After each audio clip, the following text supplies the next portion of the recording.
Aujourd'hui, pour nos 4 informations, on voyagera dans 3 pays différents. On ira d'abord aux Pays-Bas, au Danemark et on finira en France. Comme d'habitude, tu le sais, on le répète dans chaque vidéo, mais c'est important pour nous.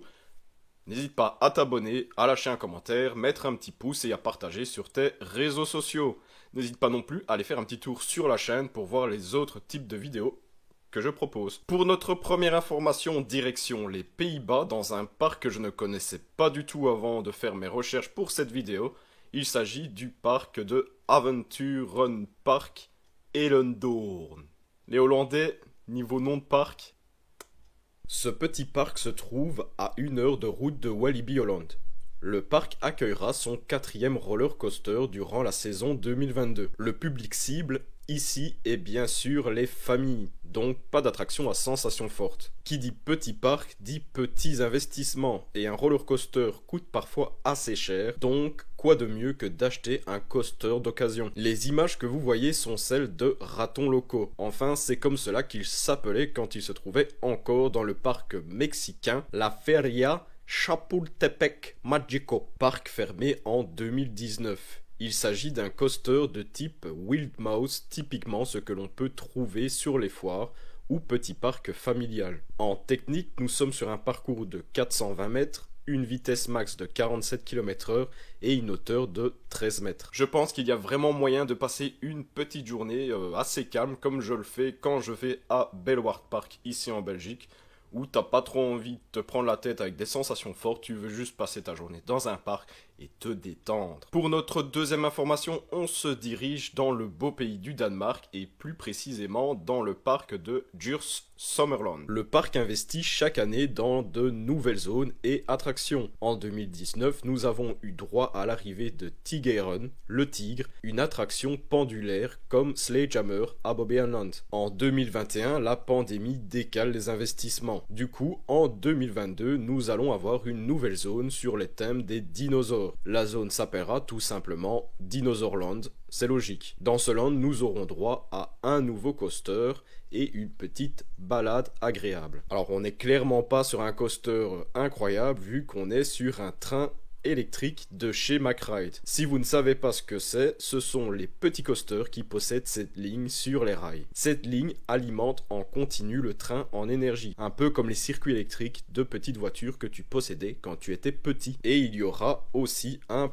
petit parcours en mini-jeep, les petites balades qu'on apprécie après le repas, avec un parcours scénique rempli de dinosaures.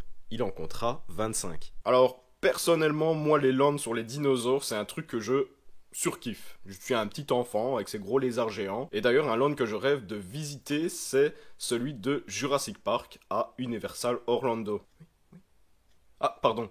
Mon petit doigt me dit que si tu veux voir un vlog sur un parc au Danemark, ben abonne-toi parce qu'il devrait bientôt y en avoir un. Pour notre troisième information, on se dirige en France dans un parc dont on n'a pas encore parlé. Il s'agit du parc Le Fleury.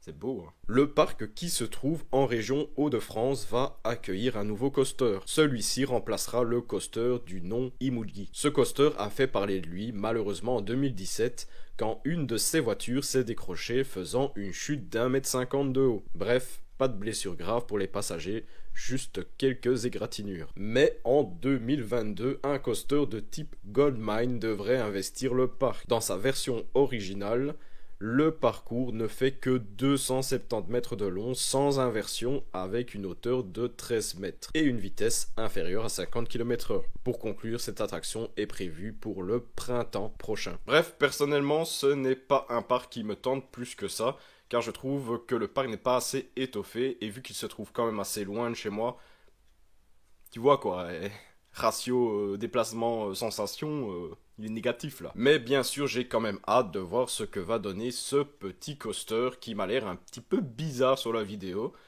Bref, c'est un dossier que je vais suivre. Pour notre quatrième et dernière information, on se dirige dans le parc Le Pal en France. En juillet 2021, le parc a battu son record de fréquentation. Sur sa période d'ouverture en 2021, le parc a accueilli un peu moins d'1,5 million de visiteurs. alors que la pandémie frappait les parcs saisonniers. Grâce à cela, la série d'investissements en 2022 et 2023 continue dans le parc, mais avec un gros investissement prévu pour l'année 2024 avec l'arrivée d'une nouvelle attraction majeure. Le parc a choisi un water coaster, attraction qui mélange coaster sur rail en hauteur et une partie balade dans l'eau. Le parc investit 10 millions d'euros pour ce projet, à savoir que les images que vous voyez sont celles de l'attraction Krampus à Nigloland. Cette attraction a coûté 12 millions d'euros, donc le parcours devrait être assez similaire à celui-ci, et vu l'engouement du public pour Krampus, il devrait être bien accueilli par les visiteurs du parc